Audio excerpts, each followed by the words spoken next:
We're beating Alrund's Epiphanies. We're beating Comas, Cyclone Summoners, you know what I mean? Holy Toledos. You gotta love it. Hello, good game. Welcome back, ghouls and goblins. Thank you so much for taking the time to support the channel. I hope you're all having a magical day. We continue through the pre-constructed decks of Standard 2022. There's a bunch of them. I think you got over 70 rares and mythics to add to your collection.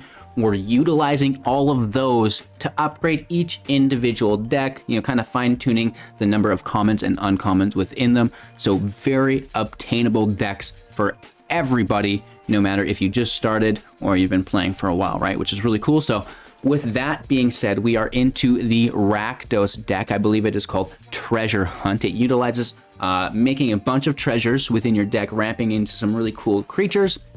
And hopefully that's going to be enough to bash your opponent down. I do have a unique twist on this deck, which I think sets it above the rest, which is really cool. So let's find out about that and more in just a second. We're going to break down the strategies, the synergies, showcase all of that in the gameplay footage, wrapping up, of course, with our final thoughts and deck review. Buckle up. Let's get ready to go. Support the channel. Thumbs up down below. Subscribe if you haven't already to partake in the contests and giveaways.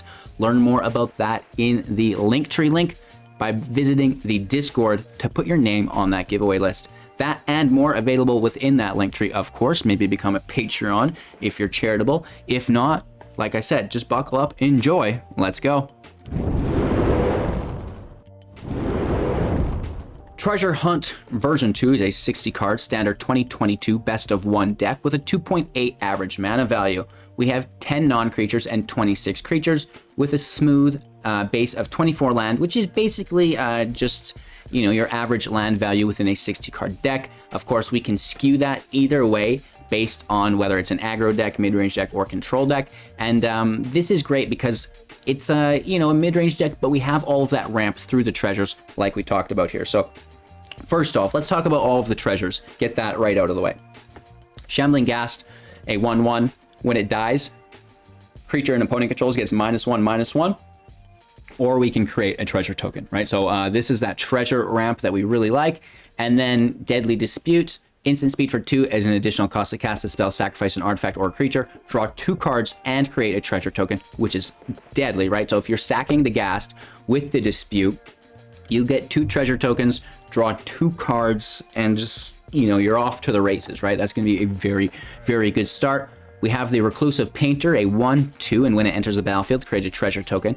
Other creatures you control enter the battlefield with an additional +1/+1 counter on them for each mana from a treasure spent to cast them, which is really, really nice, right? So we can get some of our bigger spells in deck not only ramped into through the treasures, but also increase the strength and toughness of those creatures as well, which is really nice. The Skullport Merchant, similar to the Painter, when it enters, create a treasure. We can pay 2 to sack either a creature or a treasure to draw a card. A very, very nice draw engine and a decent defender as well, being that it is a 1/4. We have Zorn, a 3/2, and if you would create 1 or more treasure tokens, instead create those tokens plus an additional, which is crazy. You're always creating 1, so you'll create 2 most likely, and that's going to really, really stack up for you. And I think finally we have no, that is it. That is all of the treasure shenanigans within the deck, right? We have a little bit more ramp through the Eye Twitch. When it dies, learn. That brings us to our budget sideboard. Environmental Sciences, Necrotic Fumes, a whole bunch, start from scratch, Summoning Anatomy, ramp, removal/direct damage, a flyer, and just to buff up one of our creatures, give it vigilance, right? If you're unfamiliar there. We have within the deck the Skullcarin, which we can sacrifice it, deal 3 damage to any target, or sorry, not any target, but target player, which is really who we're going after here, and have them discard a card. That's going to be really nice for the little bit of reach that we need late game if we don't get there with that damage early on. We have the Elderfang Disciple, a 1/1. When it enters play, each opponent discards a card. It's just pretty good value, right? It's at least, you know, going 2 for 1 because you'll get a discard and then they have to do something to remove it if they're using removal, which is nice. And we'll probably just sacrifice it with the Dispute, with the Merchant to draw, getting further value from that, which is really nice. Removal through Baleful Mastery and Soul Shatter, you know, not much, but it's going to get the job done. We can also use the Prince, the -X/-X, lose X life to clear the field. It has Flying and Trample as a 5/3. We can also return up to X target creature cards with total mana value X or less from our graveyard to the battlefield. They will gain haste until the end of turn, which is really, really good.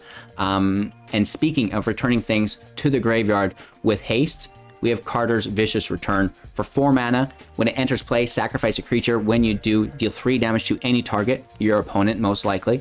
Next up, each player discards a card, and then finally, return target card from your graveyard to the battlefield, put a +1/+1 counter on it, and it gains haste until your next turn, which is absolutely deadly, right? So the return can take the stronger creatures, put them into the battlefield with haste. The Prince can take the weaker creatures and put them into the battlefield with haste, which is really nice. And we took a look at the smaller creatures already. The larger creatures here, obviously, we have the Prince, which is really nice. We have an Emberstorm Predator, a 3/3 with flying.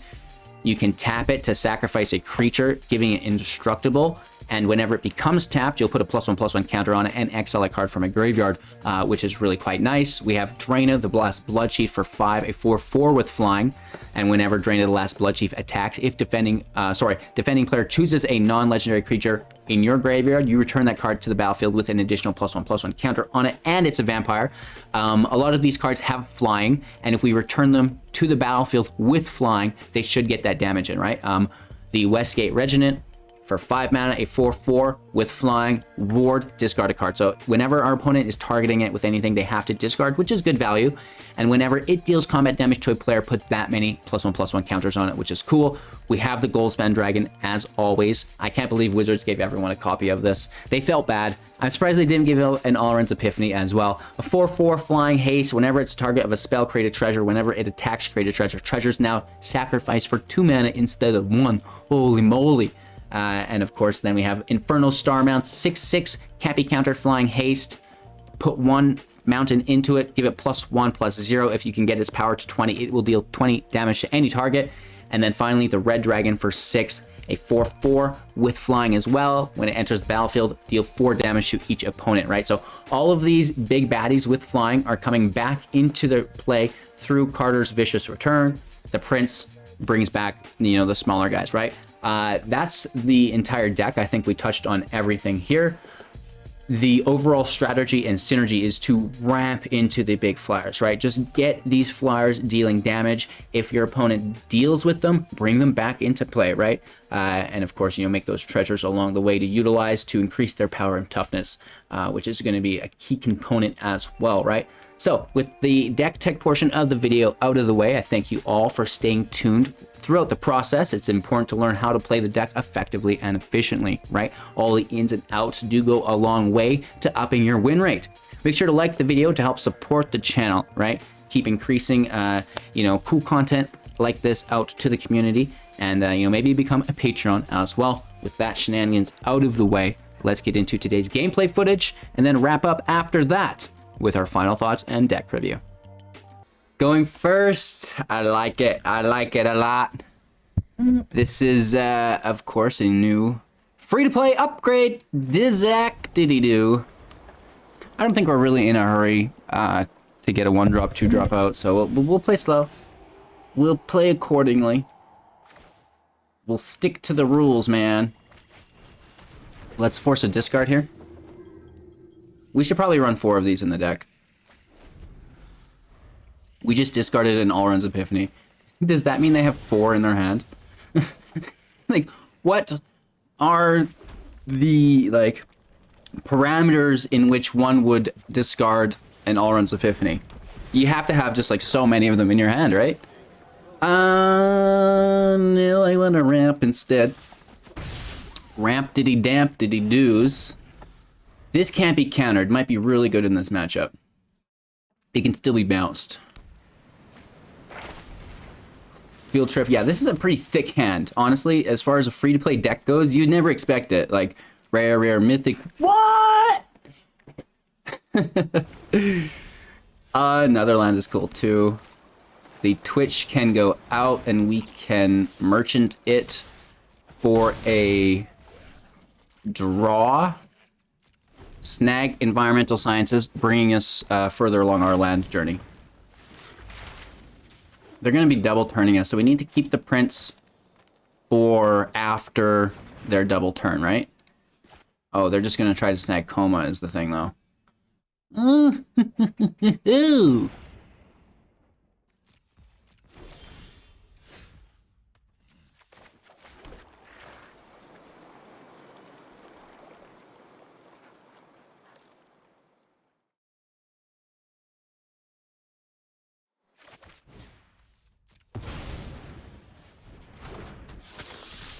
It will keep Coma tapped out, right? And I'm pretty sure if they're tapping this with Coma, they're discarding a card, discarding a card, discarding a card, right? That's good for us. What's bad is the Cyclone Summoner, right? We can kind of play around Coma. We can play around the Epiphany. Sorry, not Coma, it's a Summoner. Summoner's unlikely to hit in hand since the Epiphany first don't want to bounce those tokens. Here comes Coma. Here comes a Dryad.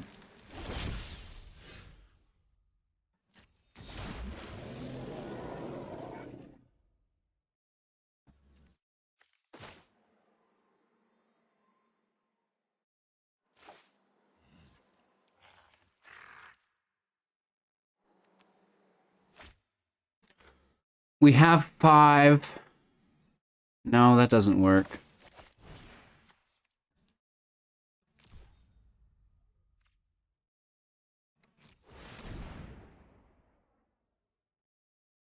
This is good.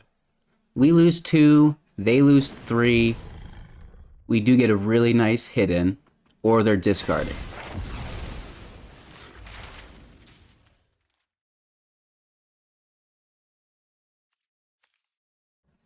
Take the fumes and we'll get rid of Coma the old-fashioned way.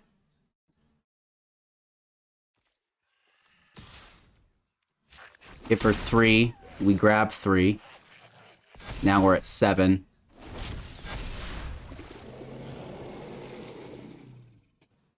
I'm still a little worried. It's the all-runs now that we don't want to face. Oh no, they only have 5. Now they have 6, so there is no summoner yet. Yet. Hopefully they play that last card. Oh no, because they're still drawing. Nope. Just generally not good. 9 damage, hey? They can sack these serpents to tap our stuff. Oh! How cool would that land have been off the top?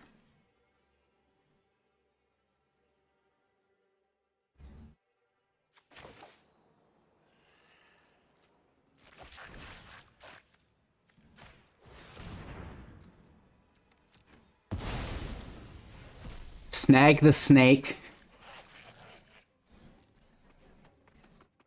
Give it indestructible.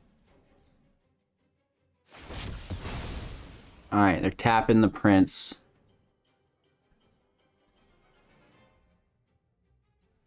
Summoner bounces the tokens.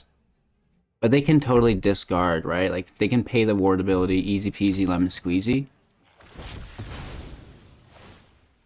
I mean, it's good. But they drew so many cards last turn that it's actually not so good.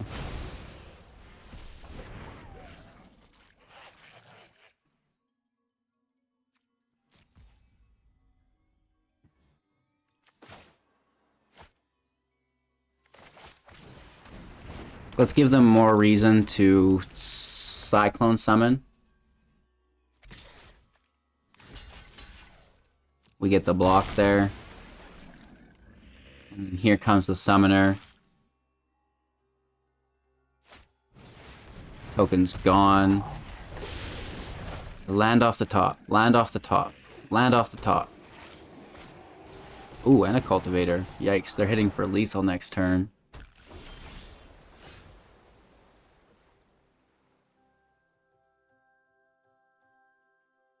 This is very bad.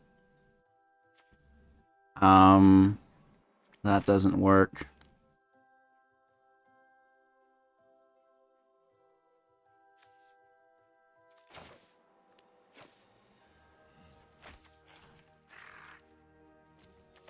It's our only option, though.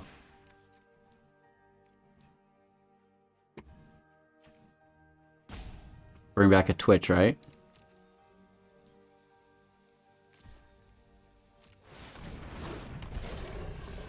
Sad. Sad. Get him, Mr. Twitch. Hit for one. No, sadly not. I will take another Fumes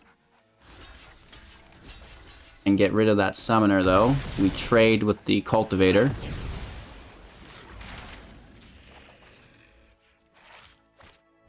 Ooh, the Innkeeper. Get out of here, Randy. Just a land.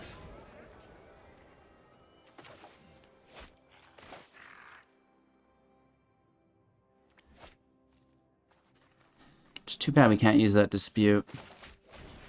But we have to nuke it. We also don't get any effect because it's exiled, right? We don't get the treasure, we don't get the 1/1. Bummer. But it's more important.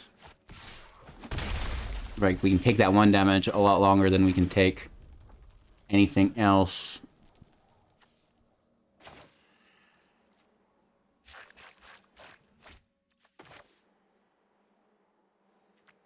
They have something in hand, maybe?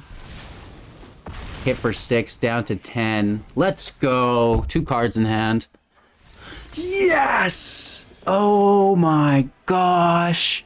That is an epic win. Well deserved. We're beating Alrund's Epiphanies. We're beating Comas.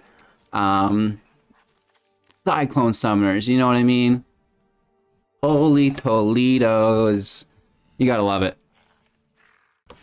We're on the draw. The hand is pretty interesting. There's some really unique cards here. Playing slow. Probably just going for it next turn. Straight to the Painter. Ramping out.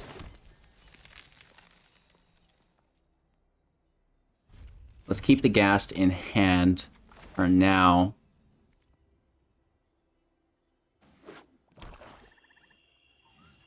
It's not something we really like to buff up a ton. Oh, wow.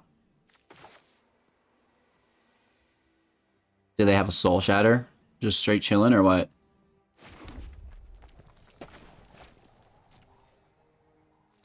Let's hit for 1.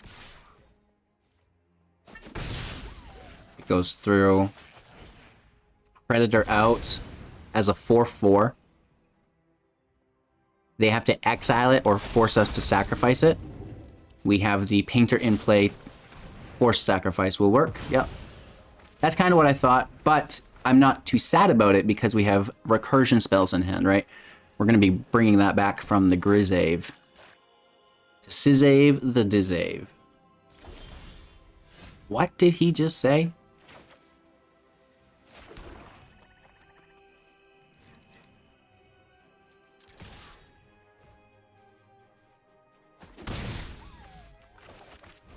Nice hit for 1.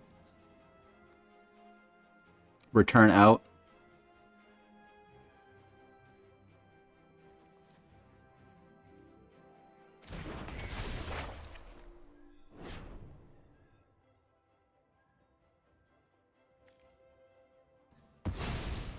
Let's hit them for 3. I really like this damage. Something like the Fireblade Charger could go in the deck as well, just to really have that vicious return pop off.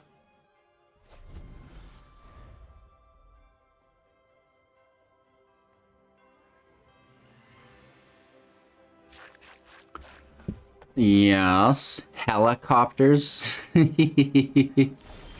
Hot dog.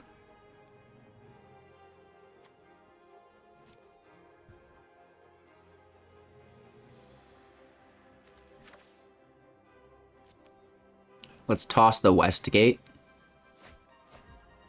Ooh, deck of many things is just straight fire, let's be honest. Ghast is in play.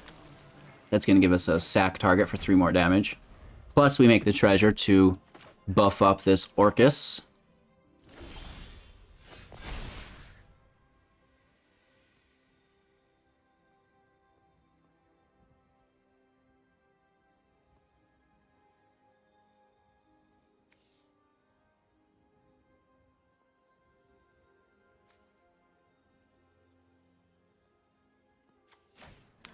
Force them to have exile or sacrifice. Don't be a dingling, HGG.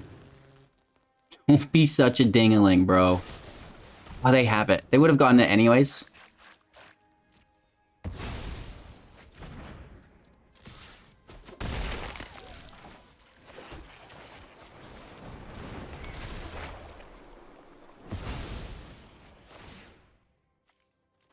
One treasure token and 3 damage. Woohoo! Not too shabby there. And we're sitting on 7, so we can pop this for 3. We can grab the Painter and the Ghast.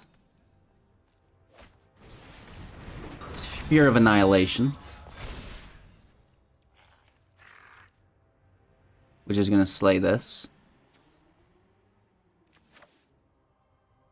The Dispute is a hard discard here. I don't really care for that. But this will not trigger, which is sad. And we don't really want to play anything like the 1 and the 2-drop that we'd bring back would just get slayed.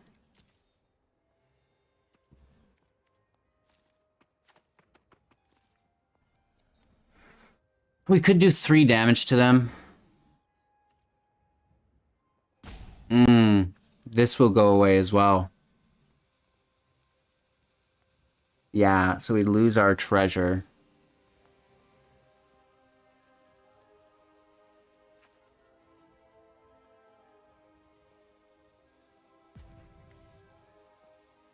I kind of want to do it.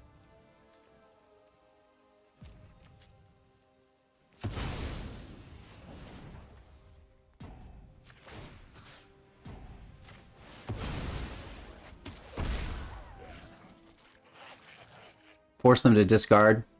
That's relative value. Because we're going to lose that treasure anyways. Oh! This is a 4-drop. They thought it was a 3-drop too. I honestly just thought that Sphere, because it only had 3 counters on it, was hitting this as a 3-drop. It's a 4 mana value. I didn't even realize, which means, you know, Westgate's coming in with haste, smacking down, which is cool. Whoops, my bad, but I think they're bad as well. We go first. What a crazy looking hand. That's some serious top end with some serious low end. Let's see if we can find some jelly to fill this donut up with, though, right? Gonna need a little more than just this. But it's a great start, so we're going to run with it. I think that this deck will get easy concedes because it reminds people of Rakdos Treasures, which is just such a strong deck right now, right? So because you're playing this, right, so the treasure-based, which is free to play, right, totally accessible. People assume that, okay, well, he's playing 4 copies of Goldspan as well. I hate my life, right? So there's going to be that frustration on your side, right, that people are experiencing, which is cool.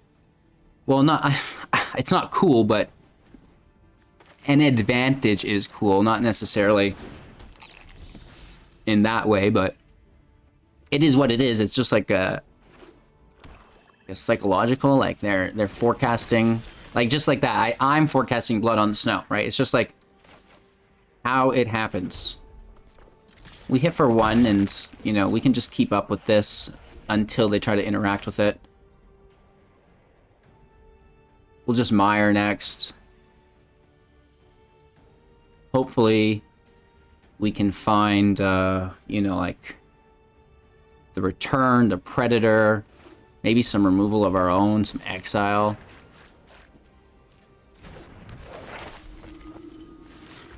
Environmental sciences from the sideboard. This is going to be a hard matchup. Like, this is going to be really a true test here. Wow. Dispute much?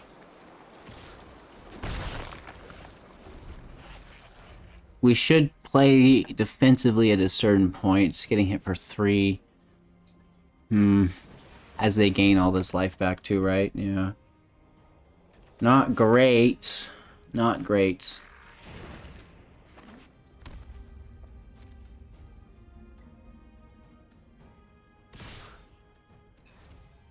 Yarp. Okay. This is a little bit nicer.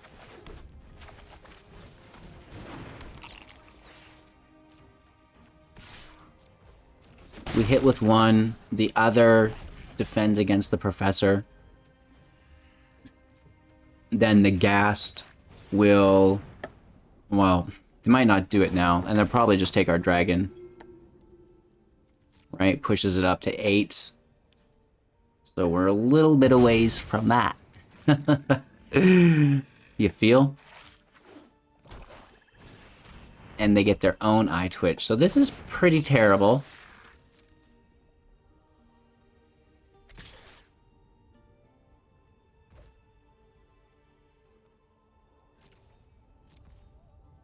No blocks, I guess. Just get on with it, kid.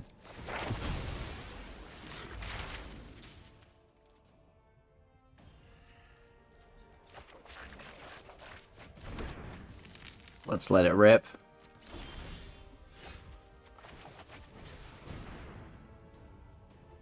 Take a swamp with the science, grab 2 life. Another twitch in play. Land out. Just fold into the field, right?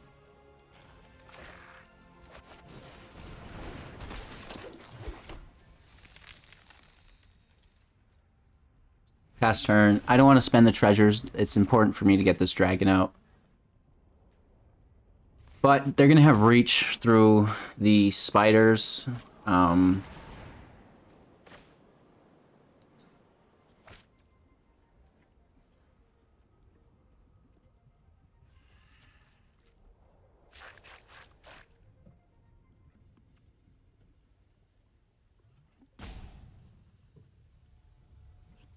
Well, that hurts quite a bit. We do create one of those treasures back, and we get to draw 2 and learn. I think we have to take just the value than just sitting on it, right?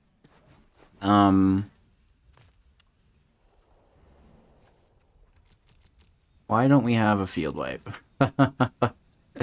This is really expensive. It's better than them just removing, though. It is what it is. Okay, not the worst.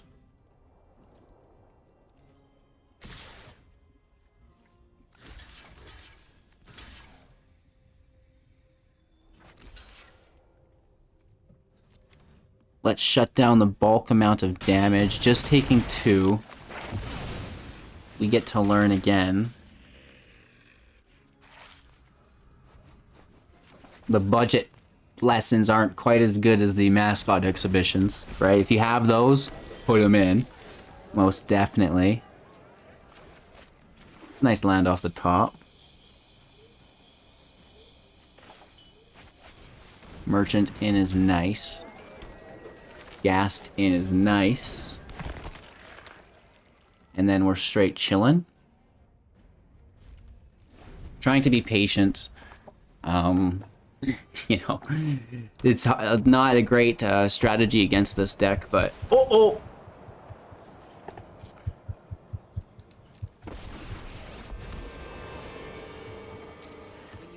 So here's our first, you know, problem.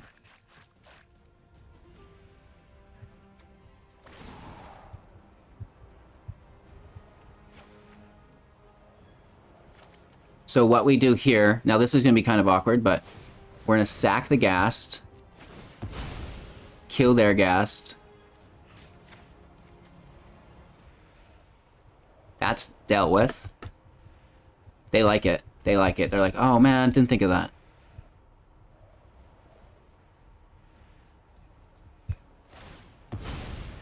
They sack their Ghast now for the draw through the Merchant.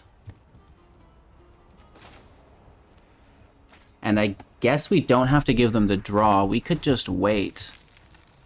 And then we're not spending our treasures either. Right? Yeah, let's just wait. Another Ghast in play. They're totally tapped out. We get hit for 1, down to 14. Our turn. Land in play. Mastery on Kaya for full volume. And, yeah. I don't want to play Prince until after Blood on the Snow.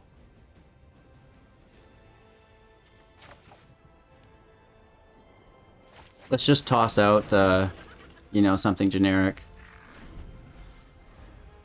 We're sitting on 9, so we're ready for the Inferno Star.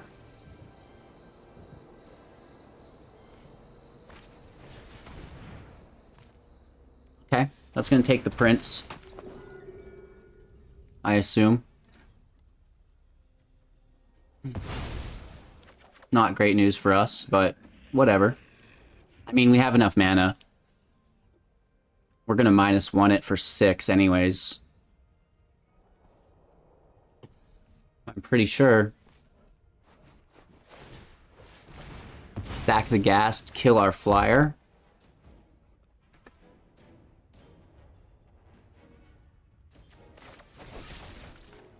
We lose both treasures.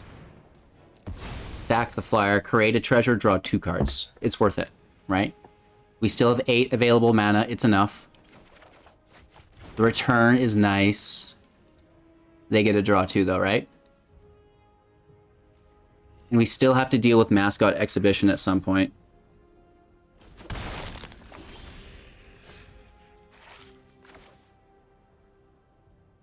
Land in play.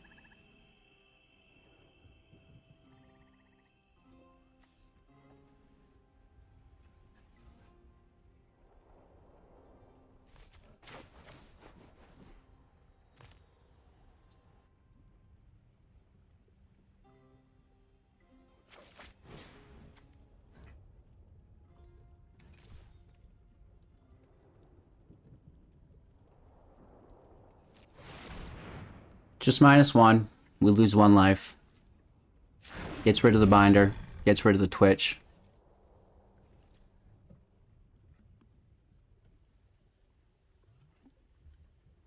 They use the Merchant to draw off the Twitch. So they learn.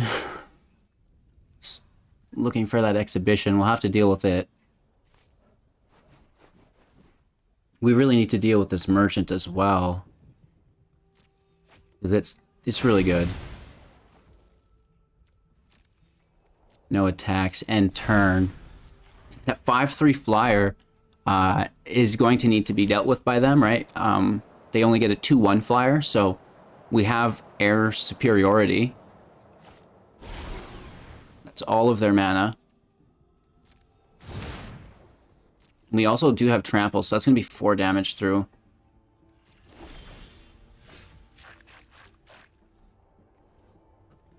Or we could just straight up kill it.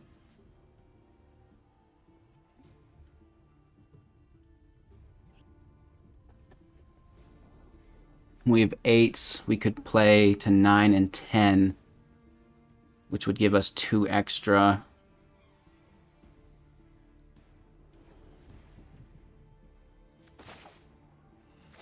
There's no life gain here, it's just a tapped land.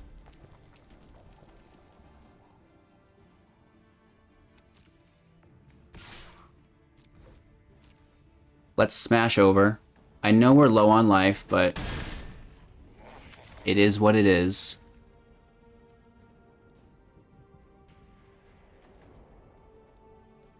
Let's play this as a defender.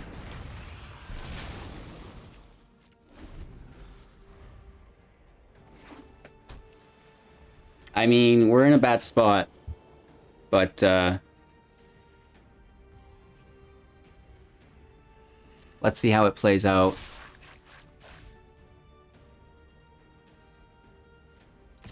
We block the 4/4 and the 3/2. We take 3 damage. There's going to be a blood on the snow here.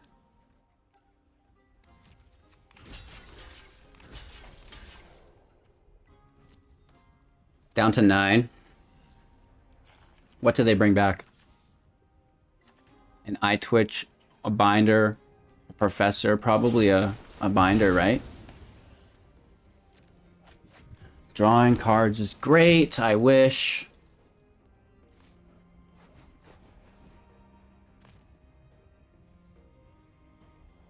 I mean, our prince survives, so they must have the field wipe. Drawing cards. 1, 2, 3, 4, 5 available snow mana.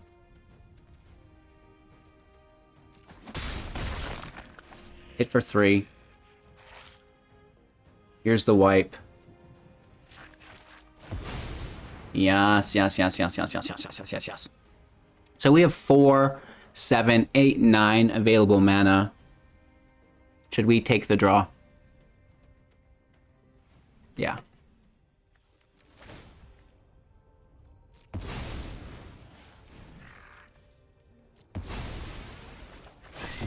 Get the land out of the way, right? Get out of here! And they're bringing back the merchant, obviously. That's the best play by far. They want another mascot exhibition. People are so crazy. They're like, really going big with these plays, you know what I mean?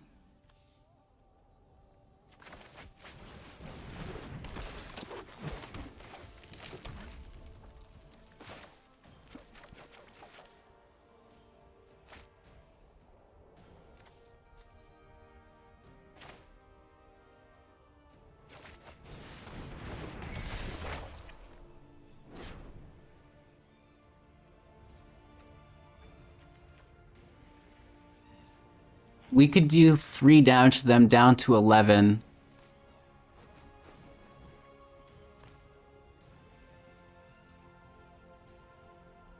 No.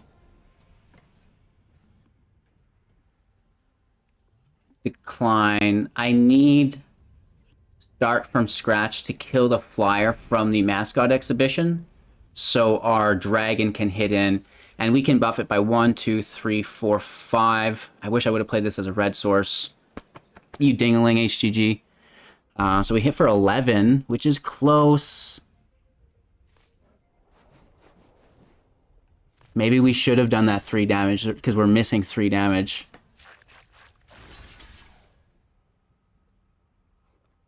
That's just like a block that we do, yeah.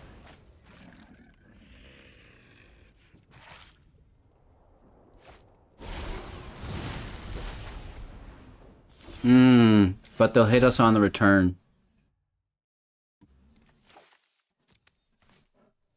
Right? Because they have the Haven too.